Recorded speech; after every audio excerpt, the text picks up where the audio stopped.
हमारे राजपूत समाज में एक मानसिक एक धारणा है कि अपने राजपूतों को नौकरी नहीं लगती। हमारे पापा भी यही कहते हैं कि पहले मैं जब पढ़ाई करती थी तो क्यों होती मत है वो अपने नौकरी नहीं लगती। तो मैं ऐसे अपना बखान नहीं करना चाह रही, पर ये मेरी तीसरी नौकरी है। पहले मेरा एक एलडीसी में सिलेक्शन हुआ था, तो उसमें मेरे कुछ डॉक्यूमेंट की कमी थी, इस वजह से मैंने छोड़ा। फिर उसके बाद में सब इंस्पेक्टर टॉप रैंक में थी, महिपा सिंह जी साहब को पता है। और उसके बाद में आरएस वाला, जैसे मातृशक्ति आजकल सुबह उठते स्टेटस लगाते हैं, और सबसे बड़ा तो ये कि हमारे भतीजा रो या पोता रो बर्थडे तो उन्हें स्टेटस नहीं लगाई हो। या महिलाओं के दिन में 10-15 स्टेटस लगाने जरूरी ही है। क्यों? भगवान ऑनलाइन नहीं बैठा, आप भगवान के स्टेटस लगाते हो, इससे बढ़िया तो आप बढ़िया पूजा कर लो बैठ के। तो इस भगवान एक तो ऑनलाइन नहीं है, दूसरा आप स्टेटस इस मैंने खुद के गांव में देखा है, मेरे मम्मा भी कहते हैं कि उन्हें बर्थडे उन्हारा टाबर रो बर्थडे तो मैं तो स्टेटस लगाई और हमारा पोतरा रो बर्थडे तो कौन लगाई हो। तो ये हालांकि आदमियों में ये भावना कम रहती है, मातृशक्ति में ये रहती है, तो ये गलत है। दूसरा, मातृशक्ति में आजकल एक और समस्या मैं मानती हूँ, हो सकता है किसी को बुरा लगे तो माफ करना, कि हमारे तो भाई पढ़ाई करे काम नहीं करे, ये धारणा गलत है। मैं आप छत्राणी हैं, यहाँ जितने भी विराजे हुए आप छत्राणी, और छत्राणी होने के नाते आपको घर का प्रत्येक काम आना चाहिए। आप पूरा दिन ऑफिस संभाल के भी अगर आपके घर पे 20 लोग मेहमान आए तो आपको खाना बनाना आना चाहिए। आप बहुत सारे वैसा किसा मन तो भैंस दौड़ी तो नहीं आवे, वो आप अपनी कमी का महिमा मंडन कर रहे हो। आपको भैंस दौड़नी आनी चाहिए, आपको घर की सिलाई कढ़ाई बुनाई वो आपको आनी चाहिए। छत्राणी होने भले वो आपके आज काम आ रही हो नहीं आनी हो, पर आनी चाहिए। अभी ये मानसिकता होगी, पहले मैं खुद के देखा हुआ कि दादू साहब के घर पे आते थे तो कोई भी मेहमान आता था उसको खाने का टाइम होता, खाने का जरूर पूछते थे। भले गांव का ही कोई आदमी आया उसको पूछते कि भाई साहब खाना जमीन पधारो, भले अपने खाया नहीं खाया उसको जरूर खिलाते थे। आज स्थिति ये है कि जमाई साहब भी आ जाए ना तो साले सा की बेगनी आ जाती है, सब हाथी तो खानो नहीं बने। ये अंदर से ये, और इन बच्चियों में संस्कार गए कहां से? मातृशक्ति से ही गए। तो ये चीजें विचारनी है कि हमें करना है, हम क्या कर रहे हैं और कहां जा रहे हैं। एक और बात है कि आजकल जैसे खबर नहीं किसी ने फरमाया था कि घर के जो बुजुर्ग है उनके पास हमारे पास बैठने का समय ही नहीं है। जो नानो सा है, दादो सा है, दादी सा है, नानी सा है, तो उनके पास बैठने का समय ही नहीं है। और अगर हम गलती से उनके पास बैठ भी गए ना तो मोबाइल लेके बैठेंगे। कभी किसी दिन तसल्ली से मोबाइल को साइड में रख के उनके साथ बैठो, क्योंकि मेरा मानना है व्यक्तिगत रूप से कि जो अनुभव है ना जीवन के, वो आपको किसी भी किताब में नहीं मिलते। मैं कभी भी सीनियर अधिकारी के साथ बैठती या परिवार के किसी बूढ़े बुजुर्ग के साथ बैठती तो मैं हमेशा सोचती हूँ कि इनसे कुछ सीखूं, इनके जीवन के अनुभव से सीखूं। यहाँ ये दादी साहब हम तो कोई ठाई कौन पड़े या नौनो साथ तो कोई हजमा ही कौन, अरे उन्होंने आपको बड़ा किया, वो आपसे ज्यादा जानते हैं। तो ये अगर होना चाहिए। अभी हुक्म में परिवार की कोई बच्चे थे, मैं किसी का नाम नहीं लूंगी, सोफिया में बच्चा पढ़ रहा है और वो भाई साहब बात कर रहे हैं कि मेरे फादर है ना, उनके बहन के हस्बैंड का बच्चा, कितना कॉम्प्लिकेटेड रिश्ता है। मेरे फादर के बहन के हस्बैंड का बच्चा, भाई साहब सोफिया में पढ़ते हैं। तो आपने अपने बच्चों को ब्रांडेड कपड़े दे दिए, ब्रांडेड जूते दे दिए, ब्रांडेड हो सकता है गाड़ी भी दे दी, पर ब्रांडेड सोच नहीं दे पाए। ब्रांडेड सोच हमारे जो परिवार के जो संस्कार है उन्हीं से मिलेगी। मैं कई बार ये सोच के कि हम शिक्षित तो हो गए, जैसे आपने फरमाया शिक्षा जरूरी भी, और हम शिक्षित हो भी गए, पढ़ाई लिखाई से हमारा वैचारिक पैमाना भी बढ़ गया। पर कई बार मैं सोचती हूँ क्या मेरे परदादी साहब के जो संस्कार थे वो मेरे में आज है? शायद नहीं है। ना उनके जितनी मैं ज्ञानवान हूँ, उनको यज्ञ करना आता था, उनको पूरे दिन की हरेक क्रियाकलाप के मंत्र याद थे, तो मुझे नहीं पता। तो मैं कई बार सोचती कि मैं भले शिक्षित होगी पर साक्षर होगी, पर मैं शिक्षित नहीं हो पाई। तो आपने में से किसी ने फरमाया था कि हमारे जो वंश परंपरा का जो इतिहास है वो आपको पता होना चाहिए। जब पता होगा तभी आप उस पर फख्र भी कर पाओगे, गर्व भी तभी होगा। अगर हमें पता ही नहीं, हमें हमारे दादों से और उसके परदादों से और उसके दादों से नाम ही नहीं पता, तो हम गर्व कैसे कर पाएंगे? ये भी एक सोचने की बात है। और मैं देखती हूँ कि बच्चों को पता ही नहीं है, ये चीजें नहीं पता, हकीकत में नहीं पता। मेरे खुद के परिवार में जो बच्चे हैं उनको भी नहीं पता। तो ये मातृशक्ति का काम है। और जो यहाँ विराज है उनको सोशल मीडिया का घर में भी एक, जैसे गाड़ी का पार्किंग एरिया होता है, ऐसे कैसे मोबाइल का भी घर में एक पार्किंग एरिया बना दो। सारे मोबाइल शाम को वहां होने चाहिए, दोपहर का जो भी समय वहां होने चाहिए। और सबसे बड़ी कमी क्या है? परिवार में संवाद की कमी है। हम घर में 5 सदस्य हैं हमारे, मुझे याद है कि हम खाने के लिए आज भी साथ में बैठते, हालांकि अब अलग अलग रह रहे, पर जब भी साथ में होते हैं तो 5 ही लोग साथ में बैठेंगे, खाना साथ में खाएंगे। वहां होती है परिवार के बीच में संवाद। अगर परिवार के बीच में संवाद ही नहीं है तो वो हम बच्चों को संस्कार भी नहीं दे पाते। मैं यहाँ पे खड़े होके बोल रही हूँ, उसमें मैं झूठ नहीं बोलूंगी, खुद को अलग से स्थापित करने में हमको बड़ा ही डर लगता है। पर मेरे ये कहीं ना कहीं संस्कार बोल रहे हैं, ये मेरे माँ से ज्यादा मुझे पापा ने दिए को, क्योंकि मैं और पापा शाम को हमेशा बैठते हैं। पापा पता नहीं बहुत दूर की बातें, इधर की उधर की, और वो ये बातें जब मैं 15-16 साल की थी तब की है। तो मन मस्तिष्क में वो बातें बहुत घर कर गई, बहुत गहरी। वो हमेशा कहते दीकरा याद रखना कि अपना बाप दादा कौन है, अपना खून कौन है। तो ये चीजें जरूरी है। दूसरा, अभी भाई साहब ने भी फरमाया था, वो जो सीए भाई साहब, वो कि हम दहेज के लिए जमीन बेच रहे हैं, ईएमआई भर रहे हैं। जमीन बेचने का आजकल बड़ा ही राजपूत समाज में हुआ, मेरा इस चल रहा है जमीन बेच के खर्चे करने। मेरी किसी से इस मुद्दे पे बात भी हुई थी, चर्चा हुई थी अच्छी खासी, तो उन्होंने कहा हुक्म खर्चे बढ़ गए। खर्चे तो दूसरे समाज के भी है, तो जो बिना जरूरी खर्चे हैं समाज के वो आपको कम करने पड़ेंगे। और दिखा देखी नहीं करनी, सबसे जरूरी उसमें मातृशक्ति का भी रोल है। मातृशक्ति को चाहिए छोड़ना कि भाई जाटानी सारे बाजूबंद कराया, अगले साल मारे भी बाजूबंद लेना चाहिए, मने ठान नहीं उन्हें आड़ कराई, मारे भी आड़ लेनी चाहिए। मेरा ये मानना है कि आपने सोना आज किस एग्जैक्ट मुझे नहीं पता, वो 1.5 लाख के आसपास है। आपने वो 1.5 लाख में कहीं गांव में या किसी शहर के किनारे या 2-3 लाख लगा के आपने प्लॉट खरीद लिया। हो सकता है कि 5-6 साल में उस प्लॉट की कीमत दुगनी हो जाएगी, पर सोना 1.5 से 2 पहुंच जाएगा, 2.5-3 पहुंचने की संभावना नहीं है। तो यहाँ आपको एक बार फिर से विचार करने की जरूरत है कि सोना डेड एसेट है, उससे जगह आप कोई प्लॉट ले लो।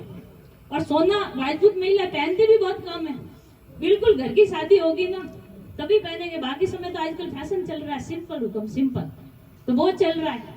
तो जब हम पहनते ही नहीं तो बनवा के रख क्यों रहे? इससे बढ़िया अपना कहीं और इन्वेस्ट करें। एक आजकल चल रहा है आईफोन का, कि आईफोन लेंगे, पैसे आए नहीं आए, ईएमआई भरे या नहीं भरे, पर आईफोन तो लेना ही है। सैमसंग भी उतना ही काम देता है, एंड्रॉइड भी उतना ही काम देता है। तो मेरा कहने का तात्पर्य ये है कि आप दिखावे की जो जिंदगी है उससे बाहर आए। आप कहते कि जरूरत है, तो मैं जब भी कहती कि जरूरत, तो ऐसे भी थे कि जिन्होंने घास की रोटी खा के कुल की मर्यादा को निभाया है। तो हमारे भी, हम भी वही उसी खून के हैं, उसी परंपरा के हैं कि अपनी जरूरतों को सीमित रखते हुए कुल की मर्यादा को निभाए। हालांकि मैं कभी भी मंच पे विक्टिम कार्ड खेलना पसंद नहीं करती हूँ, पर मैं यहाँ बैठे बच्चों को कह रही हूँ कि भाई साहब कह रहे थे कि मेरा तो इतना बड़ा गैप है पढ़ाई में, ये कुछ ऑफिस में बातें हुई थी, तो मैंने 5वीं तक पढ़ाई की थी गांव की स्कूल से, राजकीय प्राथमिक विद्यालय। उन्हें बाद में मैं 8वीं तक थूर की थी, थूर राठौड़ी में कभी स्कूल गया कभी नहीं गया। उसके बाद मैंने 12 साल पढ़ाई छोड़ी। 12 साल पढ़ाई छोड़ने के बाद में मेरा ये डिसीजन था कि मुझे जीवन में कुछ करना है, कुछ बनना है। और जैसे महिपाल सिंह ने फरमाया कि आरएस का आर भी नहीं पता था, हकीकत में मुझे भी नहीं पता था कि आरएस क्या होता है। पहली बार जोधपुर, मैं इसलिए ये बता रही हूँ कि कोई ये नहीं समझे कि मैं अपनी व्यथा गा रही हूँ, इसलिए कि कोई एक भाई साहब फरमा रहे थे कि मेरा तो इतना गैप है, इसलिए कह रही है। पहली बार मैं जोधपुर गई थी, मासी का लड़का भाई है, उसके खाना बनाने उसके साथ में, और वहां से मैंने 2012 में 12वीं की 10वीं की 12 साल के गैप के बाद। आप समझ सकते हैं कि जब मैंने 10वीं की तो मेरे सामने काला अक्षर भैंस बराबर खाली हिंदी पढ़ के समझ सकती थी, पर उस समय यही सोचा था कि अच्छा सबसे बड़ी नौकरी कौन सी है, तो किसी ने कहा आईएएस और आरएस। उस समय 2012 का रिजल्ट भी आया था आरएस वाला, तो लग गए तैयारी में पूरे मेहनत के लगन के साथ। तो वापस मैं मुद्दे पे आती हूँ कि गवर्नमेंट जो कहते हैं ना कि राजपूतों की नौकरी नहीं लगती, जैसे महिपाल सिंह के भी पीड़ा और अपने यहाँ इस समाज में अपने इस एरिया में है भी नहीं। एक दिन काउंटिंग की थी तो बहुत कम लोग हैं। तो गवर्नमेंट जॉब लक भी काम करता है, पर लक के साथ साथ में आपका टाइम मैनेजमेंट भी काम करता है। सबके पास 24 घंटे हैं, टाइम इज फिक्स, सबके पास 24 घंटे, और आप उस 24 घंटों को यूज कैसे करते हो ये मायने रखता है। प्रत्येक मिनट के प्रति आप अवेयर रहोगे कि आपने पूरे दिन जो 24 घंटे उसमें क्या किया, आपका जो लक्ष्य है उसके प्रति क्या किया, उसको आप अपने लक्ष्य के प्रति गए या किसी और गेम में फालतू के सोशल मीडिया पे टाइम किया, दोस्तों के साथ गप्पे लगाए, उसमें किया कि आपने पढ़ाई की अपने लक्ष्य के प्रति। मातृशक्ति को भी बोल देते हैं।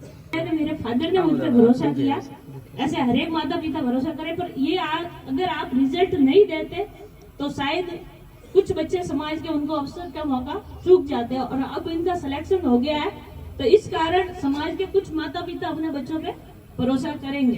तो इसलिए आप जहाँ पे भी जाए हमेशा ये दिमाग में रखें कि आप कौन है, कहाँ से है, आपके बाप दादा कौन थे। मेरे पापा कहते हैं कि वो अपने हमेशा याद रखना कि अपने परदादा और दादा कौन था। तो आपकी कुलरी जो मर्यादा है वो आप हमेशा ध्यान में रखें। अगर आप गलती से भी आपसे कोई गलती होती है तो आप हमेशा ध्यान रखना कि आने वाली पता नहीं कितनी बच्चों लड़के या स्पेशली लड़कियों के रास्ते बंद हो जाएंगे।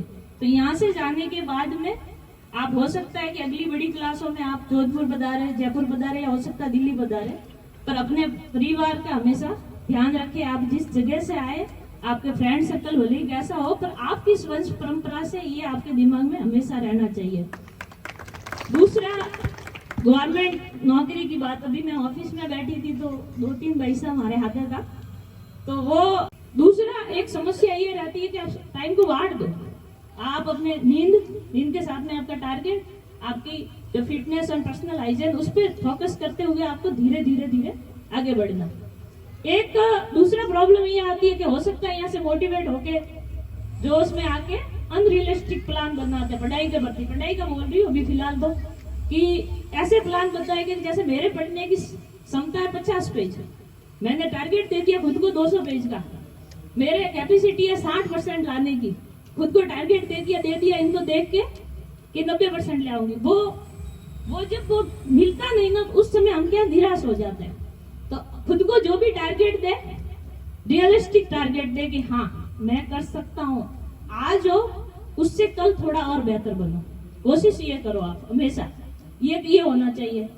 तीसरा, कई बार मेरे पास फोन भी आते हैं कि भाई साहब मोटिवेशन नहीं मिलता, पढ़ाई में मोटिवेशन घटाते। अरे साहब, आपका मोटिवेशन आपका काम है।